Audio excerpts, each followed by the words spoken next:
La administración de Donald Trump ya está en marcha y una de sus primeras acciones ha sido reestructurar la política migratoria. No hay promesas ni especulaciones, no.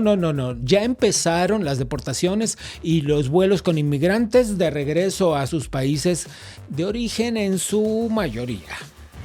Pero para cuando veas esto, la cifra ya habrá alcanzado un par de decenas de miles. Esta crisis migratoria va más allá de números y de discursos políticos. Se ha convertido en un problema de seguridad nacional. Porque durante años distintos gobiernos han permitido la entrada descontrolada de migrantes sin saber cuántos de ellos representaban una amenaza real. Yo sé que visto desde América Latina esto suena muy poco simpático, pero es una realidad. Hoy la evidencia es clara porque entre quienes cruzan la frontera a Estados Unidos no solo hay familias en busca de un futuro mejor, genuino y honestamente. También hay delincuentes y también hay incluso terroristas infiltrados que podrían estar operando para desestabilizar Estados Unidos desde adentro. Y no necesito darte ejemplos de esos porque lamentablemente ya todos los conocemos. ¿Esto es un fenómeno nuevo? No.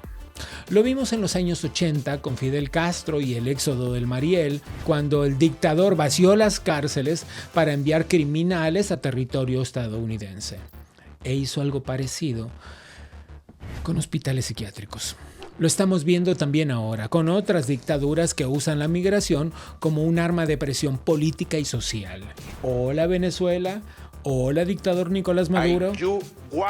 La pregunta es, ¿hasta dónde deben llegar las medidas y cómo puede Estados Unidos proteger sus fronteras sin comprometer sus valores y su relación con los vecinos? ¿Y qué impacto tendrá esta política en la estabilidad interna del país?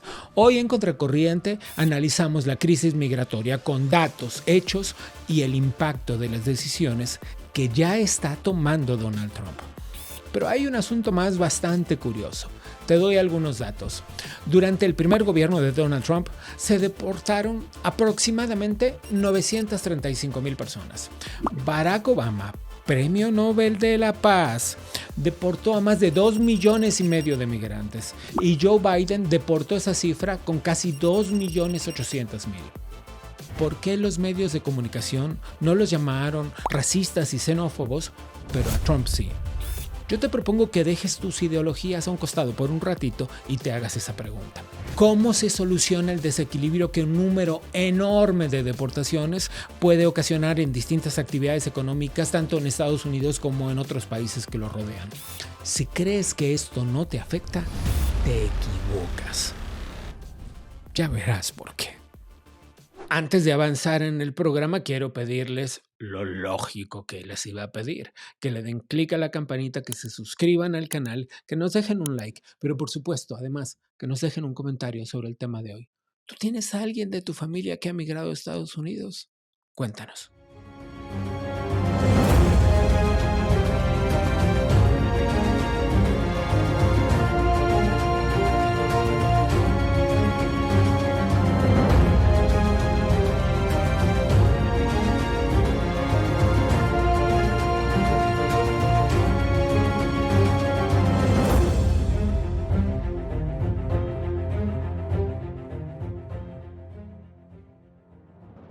¿Qué tema, señor? ¿Qué tema, La migración es el tema del mundo en el que vivimos.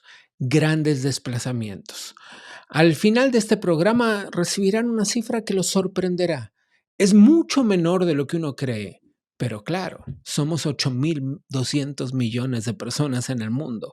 Por poquitos que sean los que se muevan porcentualmente, son de todas formas millones y millones de personas. Millones y millones de personas que obligan a los gobiernos a tomar decisiones, a tomar acciones.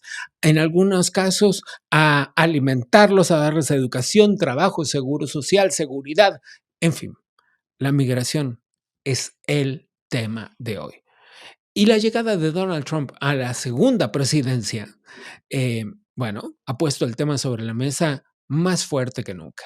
Así es que, ¿por qué no conversamos con alguien que conoce bastante bien el tema, sobre todo en términos legales, con la abogada especialista en migración, María Herrera Mellado.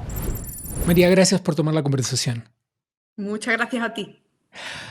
Vamos directo al toro. Es cierto que es posible, tal y como ha prometido el presidente Donald Trump, anular el beneficio de la nacionalidad por nacimiento. Entiendo que es hoy un asunto constitucional, está expresado en la Constitución de Estados Unidos. Así es, realmente la orden ejecutiva y la intención del presidente Trump es que se revise la interpretación de una enmienda constitucional. Sin embargo, hemos visto también que ha habido una orden, ¿no?, de un juez federal que ha aceptado un preliminary injunction, una suspensión. ¿Por qué? Porque el grupo que lo ha presentado pues tenía standing, es decir, tiene un interés legítimo. Realmente no sabemos qué va a pasar, es algo que ha estado en disputa durante muchas décadas y que el presidente está intentando cumplir con una promesa electoral de que se revise para que las personas no vengan aquí a Estados Unidos simplemente para dar a luz y obtener un beneficio sin que los padres sean ciudadanos americanos o residentes permanentes. Bien, ahora esta es una pregunta súper técnica la que te haré, pero abuso de tu conocimiento leguleyo. Si está en la Constitución, en otras partes del mundo no puede ser quitado por una orden ejecutiva o un decreto. Necesita de una votación parlamentaria. Supongo que es un caso similar al de Estados Unidos. Así es, muchos argumentan que efectivamente tendría que pasar una reforma constitucional, pero de nuevo yo vuelvo al punto de partida. Donald Trump lo que quiere es cumplir con una promesa de campaña, de que todo Ujú. lo que él cree que no funciona en Estados Unidos o que está en detrimento de la ciudadanía estadounidense debería de cambiarse. Él empuja su agenda de hacer a Estados Unidos primero, pasa una orden ejecutiva a sabiendas, como ya supo en su primer mandato, que los grupos interesados y que se oponen a este tipo de reforma van a impugnarlo en los tribunales. Pero aquí hay algo importantísimo, inclusive para nosotros como abogados. Cuando nosotros perdemos un caso, una apelación, inclusive en una instancia alta, vemos el razonamiento del tribunal y ese razonamiento del tribunal nos ayuda a ver de qué forma tenemos que modificar, ¿no?, el argumento, en este caso la orden ejecutiva, y empuja los argumentos para que pase esta reforma constitucional. El presidente lo tiene claro, quiere cumplir su programa de America First y quiere que los demás le sigan su camino. Bien, las cifras son sumamente inexactas Ujú. y justo por la condición de irregularidad de muchos migrantes es que es casi imposible saber cuántos son. Algunos hablan de alrededor de 15 millones, otros hablan de 20 millones de migrantes irregulares. Es una cifra realmente importante. Es una cifra que al mismo tiempo significa una fuerza laboral en algunos segmentos muy específicos de la población y en algunos rubros muy específicos de la economía. ¿Qué pasaría? Estados Unidos, algunas veces, yo vivo en México, por ejemplo, y algunas Ok. veces hubo como periodos de gracia, digamos, por decirlo de alguna forma. Hace muchos años hubo un programa que se llamaba el programa Bracero, en los que Estados Unidos hizo así, miró para otro lado y dejó que todo el mundo cruzara la frontera porque era necesaria esa fuerza de trabajo. ¿Cuál es la situación actual? Bueno, desde que estaba Obama en la Casa Blanca se hablaba ya de más de 11 millones de personas sin papeles. Ujú. Realmente tenemos que tener claro que si en los últimos 4 años han entrado tantos millones, 10, 12 más, muchos de ellos que ha reconocido la patrulla fronteriza, que han esquivado los puertos fronterizos, Sí. de seguro estamos rozando esa cifra. Más aquellas personas que tienen orden de deportación y que nunca se fueron del país. Efectivamente, si Donald Trump cumpliese con su promesa de deportaciones masivas, hay ciertas industrias que se verían impactadas, pero ¿cuál es el programa y el propósito de, sobre todo, su asesor en materia de inmigración y seguridad nacional, Steven Miller? Crear, es decir, que vengan a Estados Unidos y que se queden solamente aquellos que tengan los visados legales e inclusive, él lo ha dicho, lo ha prometido, automatizar todo este tipo de empleos que utilizan mucho, por mucha parte, con mucha razón, muchos grupos de presión para decir que Estados Unidos necesita de inmigrantes. Entonces, la realidad es que vivimos en un periodo de incertidumbre, la realidad es que efectivamente si se llevan deportaciones masivas, y ya lo estamos viendo, la industria hotelera, la industria de la agricultura, la industria de la manufactura se va a ver afectada, pero están dispuestos a eso porque han ganado el voto popular y su promesa, una de las mayores promesas de campaña y respaldo a la ciudadanía americana, es básicamente ordenar la inmigración y expulsar a todo aquel que no tuviese los papeles en este país. Por lo tanto, esa es su promesa de nuevo de campaña. Es la abogada especializada en asuntos de migración, María Herrera. María, gracias. Gracias a vosotros.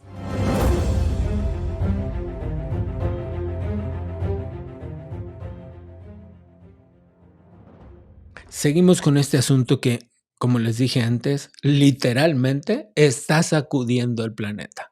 Hablemos con el analista republicano Anthony Verdugo. Anthony, muchas gracias por tomar esta conversación. Muchas gracias por tenerme, Gabriel.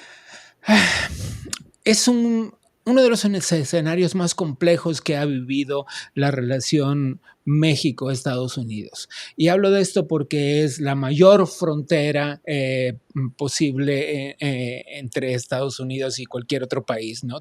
3,000 y tantos kilómetros. Una frontera muy porosa, una frontera que a lo largo de la historia hemos visto desde caravanas migratorias intentando cruzar hasta sigilosos narcotúneles atravesando la frontera, y en consecuencia eso es lo que la vuelve tan dramática a esta frontera. Y también porque algunas veces hemos visto que la relación comercial entre ambos países es tan fluida, es la frontera comercial con mayor movimiento del mundo. En consecuencia, sellar la frontera implica tomar decisiones drásticas. ¿Qué es lo que tú ves al respecto? La relación entre los Estados Unidos y México ha sido compleja, aunque eso es en contraste al acuerdo de NAFTA, ¿no? Donde hay intercambio libre, mercado libre entre los Estados Unidos, México y Canadá también. Pero México, desafortunadamente, no ha sido un buen compañero en la historia recién cuando viene a la frontera y la protección de la frontera. Tú lo acabas de citar ahora, hablando de las caravanas, ¿no? Y permitiendo que las caravanas entraran por la frontera con México. Todos somos testigos de todos los videos que se han visto de las personas cruzando la frontera libremente, diariamente, bajo la previa administración de Joe Biden. Entonces, lo que eso me dice a mí es que México en realidad no tomaba en serio su relación con los Estados Unidos con respecto a lo que es la frontera, sabiendo todo lo que todos sabemos nosotros, que el fentanilo estaba cruzando por la frontera, que no conocemos las personas que están entrando por la frontera, personas que nos dieron falsa información, sean los nombres, sean los países donde venían, aún las direcciones de los países donde venían, direcciones falsas que se encontraron después. Y ciertamente, mira, Gabriel, toda nación, hasta el Vaticano tiene una frontera, el Vaticano en Italia. Entonces, todo país tiene que tener una frontera y tiene que tener, por lo menos los Estados Unidos, si somos un país de inmigrantes, no estamos de acuerdo con eso y bienvenido, pero hay que hacerlo en orden y decentemente. Hay que hacerlo con una estructura que ha faltado por muchos años a través de ambos partidos. Incluso vamos a estar claros en eso, no solamente la última administración de Biden, pero también con muchos partidos republicanos que no han querido tomar este tema, como digo yo, tomarlo como dicen, por los cuernos, ¿no? Tomar el cuerno por los toros, exacto. Cuerno por los toros, correcto. Y ahora perdón, al revés. El toro por los cuernos. El toro por los cuernos, exacto. No, ninguna administración, mira, claramente ni Obama ni Bush han tomado el toro por los cuernos cuando viene a este tema. Es un tema muy complejo, muy complicado, muy sensible. Sabemos que han habido deportaciones a través de otras administraciones. Eso lo sabemos, los números están ahí, los podemos ver. Pero ninguna administración hasta esta ha destacado la importancia del problema, ha destacado la naturaleza de esta crisis. O sea, esta crisis se ha desarrollado a través de las décadas, porque sí, hace 40 años el fentanilo y el terrorismo no era una preocupación alarmante para los que cruzan la frontera. Hoy en día lo es. Me corrigen y tienen razón, es un poco más extensa la frontera entre Estados Unidos y Canadá que entre Estados Unidos y México.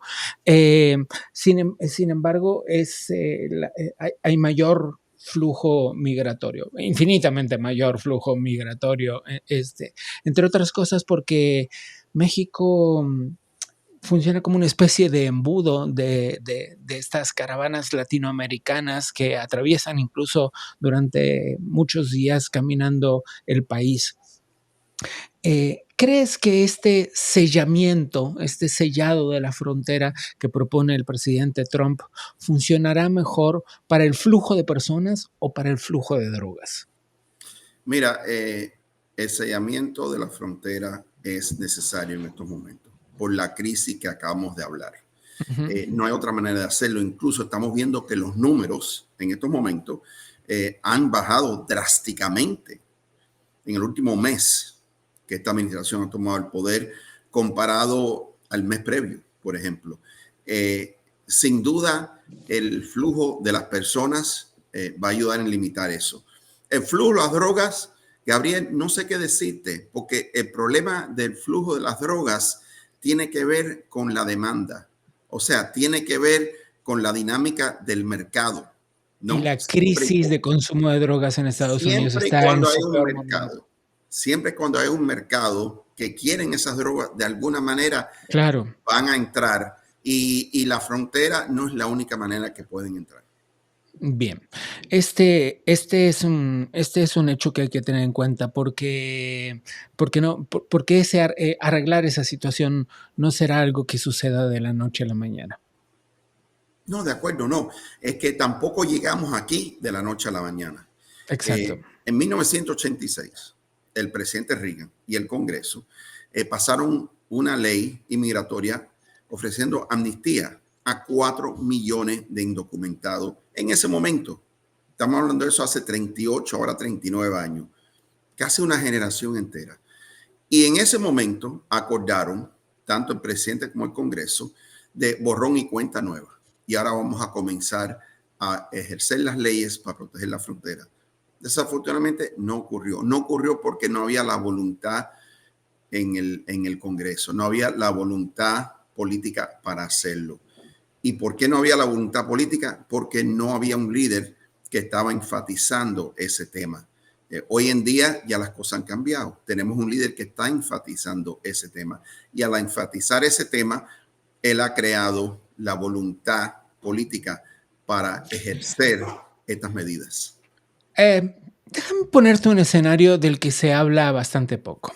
Y una cosa es lo que sucede y otra cosa es cómo contamos lo que sucede. Y vas a entender seguramente hacia Sí. dónde voy. Donald Trump, por supuesto, tuvo un proceso de deportación como casi todos los últimos presidentes en probablemente 50 años. Sin embargo, Barack Obama deportó a 2,5 millones de personas. Una cifra todavía un poco inferior a la que deportó Joe Biden, que deportó todavía algunos más. Está cerca de los 2,8 millones de personas deportadas. Y sin embargo, nada se dice de eso. Es decir, claro, si uno se pone a investigar, lo encuentra, pero no está de la manera escandalosa en las noticias que está cuando el presidente Donald Trump habla de eso. ¿Por qué pasa? Bueno, ponte a pensar una cosa. Todo tiene que ver con promoción y mercadeo, vamos a decir así, porque eso tiene Ok. su lugar en la política también. Hace 10 años, en junio del 2015, Donald Trump baja las escaleras doradas, dicen, en la Torre de Trump en Nueva York. Anuncia que está aspirando por la presidencia de los Estados Unidos.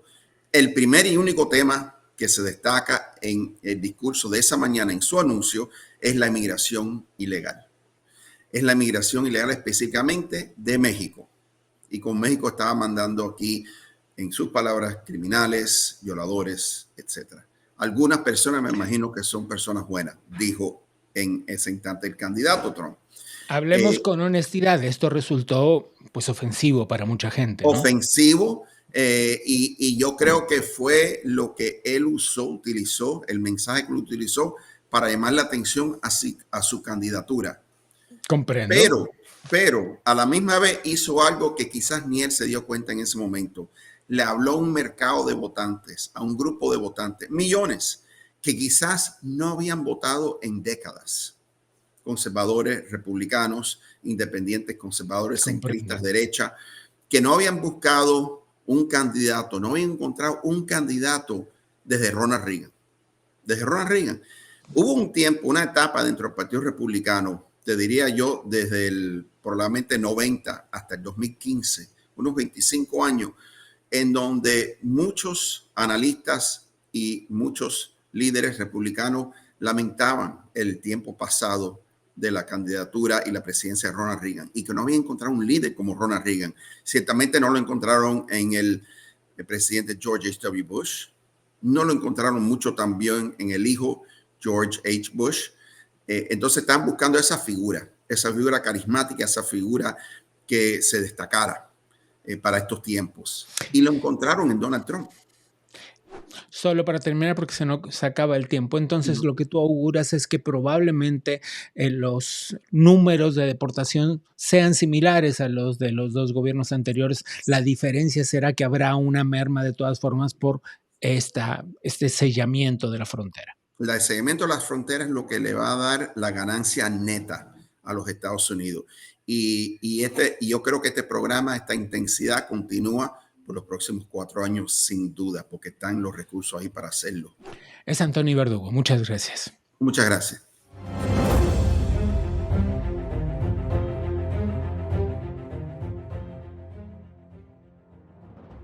Una de las fronteras más extensas del planeta, no la más, una de las más extensas del planeta, la que comparten México y Estados Unidos. Pero no se trata solo de territorio, se trata de una de las fronteras comercialmente más activas del planeta también. Y se trata también, hay que decirlo, una de las más conflictivas. Así es que decidimos buscar otra mirada. Alguien desde el lado, no de Estados Unidos, sino del lado de México. Hablamos con el doctor Tonatiuh Guillén, quien fue el comisionado general del Instituto Nacional de Migración de México. Doctor Guillén, gracias por tomar esta conversación. Estamos viviendo un momento particular entre la relación entre México y Estados Unidos, o estos asuntos migratorios deben ser vistos como justamente esto, como una relación de vecindad de larga data que tiene sus altas y bajas. En mi opinión, estamos en un momento de ruptura. No es solamente un momento difícil, es un momento de grandes cambios. El primero es todo el aparato, medidas, iniciativas que ha tomado el gobierno de Trump en la frontera y en general en todas las posiciones antiinmigrantes que, para decirlo en una palabra, sellan la frontera. Usted estuvo al frente del Instituto Nacional de Migración en México y como tal, independientemente de las ideologías, es un hombre que entiende perfectamente las regulaciones, digamos. En consecuencia, alguien que cruza ilegalmente una frontera lo hace, permítame retomar sus palabras, invadiendo, digamos, y cometiendo una infracción, una ilegalidad. En ese sentido, entiendo que puede sonar poco simpático, pero quisiera tener su reflexión al respecto. Es muy importante la observación que haces. Y hay dos condiciones en esa, o dos situaciones. Hay una movilidad, lamentablemente en este mundo, de personas refugiadas. Esto es, personas que salen huyendo de su país, de su región, de su pueblo, por muchos factores. Aquí estamos hablando esencialmente del perfil de refugio. Y ese es el perfil que debiéramos estar poniendo atención, porque es el dominante de los últimos años. Y es triste decirlo, pero es una situación humana extraordinariamente delicada y vulnerable, sí, que entonces hay que verla de otra manera. Y en ese perfil probablemente encuentren, aunque no todos tienen que ver con un desplazamiento de orden ideológico o de persecución en términos de seguridad, y sí en búsqueda de una vida mejor en términos económicos, como lo plantea. Ese es otro grupo. Es otro grupo, ¿no? Y en ese grupo quizás podríamos incluir, a ver qué opina usted, al enorme flujo migratorio venezolano, ¿no? No estoy seguro. No estoy seguro. Venezuela, a ver, lo voy a poner de esta manera. Venga. Para que nos entendamos. Si toda la población del mundo la juntamos, toda, los 8.200 millones, y preguntamos qué porcentaje de esa población vive en un país distinto del que nació, Ujú. Imaginen un número, apuesten un número y la respuesta es 3.5%. Hace 20 3.5. años era 2.5%. El dato es muy importante porque en nuestra humanidad lo normal es no migrar, aunque tengamos condiciones limitadas, como en un pueblo de la Amazonia, aunque tengamos condiciones difíciles, como en algún pueblo en el Himalaya, en Asia, la gente vive ahí. Ujú, Cuando la migración se convierte en algo mucho mayor, es ujú. que se descompuso algo en la estructura social No, o se, no, sí, descom- o se estoy descompusieron completamente de muchas acuerdo. cosas. Sobre Y en el todo caso, no más en el que de caso de idea, en Venezuela, el caso justamente. venezolano, tenemos ya casi 25% del total de su población fuera. O Bueno, sea, es es que una nadie puede cosa. negar cuán descompuesta está Venezuela con un régimen Exacto, dictatorial. exacto. Entonces la gente se ve obligada a salir. ¿México está funcionando como un tercer país seguro? Déjeme, usted me ayudará a explicarle a quienes nos miran qué es el concepto del tercer país seguro. Es decir, son personas que están siendo deportadas a un país que no es su país de origen. México está recibiendo un volumen de deportaciones que en gran medida tiene que ver con ciudadanos mexicanos, pero también hay un porcentaje nada despreciable dentro de esas deportaciones de personas que corresponden a otras nacionalidades. Entonces, ¿está México funcionando como un tercer país seguro? En esencia y jurídicamente no, porque el acuerdo de un tercer país seguro es un acuerdo formal entre estados, en donde un estado acepta el proceso de refugio de alguna persona de otro tercer país Sí. y un estado A se lo remite al estado B y ahí el proceso continúa. Ujú, Esa parte jurídica no está en México. ujú. Ahora, de facto, y sin que exista un acuerdo, México está recibiendo personas expulsadas de Estados Unidos, mexicanas, por supuesto, pero también extranjeras. Y ese conjunto de población extranjero, México todavía, y eso es algo que yo lamento y lo digo claramente, México todavía los trata en situación irregular. Es el doctor Tonatiuh Guillén, ex comisionado nacional del Instituto de Migración de México. Gracias. Un gusto.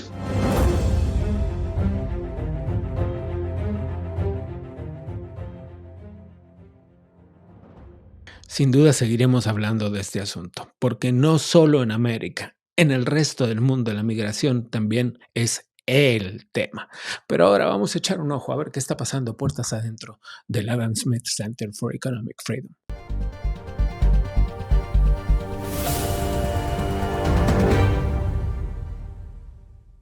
No podemos menos que comenzar contándoles que el 10 de febrero, Carlos Díaz Rosillo, el director fundador del Adam Smith Center for Economic Freedom de la Florida International University, se reunió con el presidente de El Salvador, Nayib Bukele. En ese encuentro tuvieron la oportunidad de conversar sobre una potencial alianza educativa entre nuestro centro y la República de El Salvador. Por el momento les contamos este adelanto, pero estén atentos porque sin duda pronto habrá más novedades.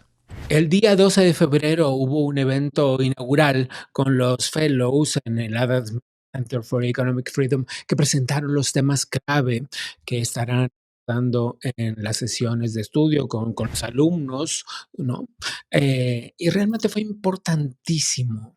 Realmente, serán temas clave durante el semestre: liderazgo, dinámicas políticas en el Estado, seguridad nacional, el impacto del crimen organizado, nada menos que en América Latina y su influencia en Estados Unidos. Y fueron apenas algunos de los temas, solo algunos. Los estudiantes no solo participaron activamente, sino que además demostraron realmente gran interés en estas discusiones que hoy son más relevantes, más importantes, más candentes que nunca. La verdad es que estamos sin duda frente a una generación comprometida con entender, con analizar los desafíos del presente para construir el futuro, el mundo en el que les tocará vivir. Así es que lo que viene promete y promete mucho. Vamos a seguir de cerca estos debates y por supuesto aquí en Contracorriente Vamos a profundizar en estos temas durante los próximos episodios, así es que no se los pueden perder. Antes de que te vayas, clica la campanita, un like, suscríbete al canal por el que nos estás viendo, déjanos un comentario. Como te preguntaba al comienzo del programa, ¿tú tienes alguien de tu familia, alguien que conozcas, un amigo que haya migrado a Estados Unidos? ¿En qué condiciones se encuentra? ¿Cómo lo hizo? ¿Logró tener una vida mejor? ¿En qué condiciones está allá? ¿Manda dinero de regreso a tu país? Cuéntanos, porque ese es el tema, la migración. Te esperamos en el próximo episodio. A nombre del Adam Smith Center for Economic Freedom, te doy las gracias. Soy Gabriel Bauduco y te espero la próxima.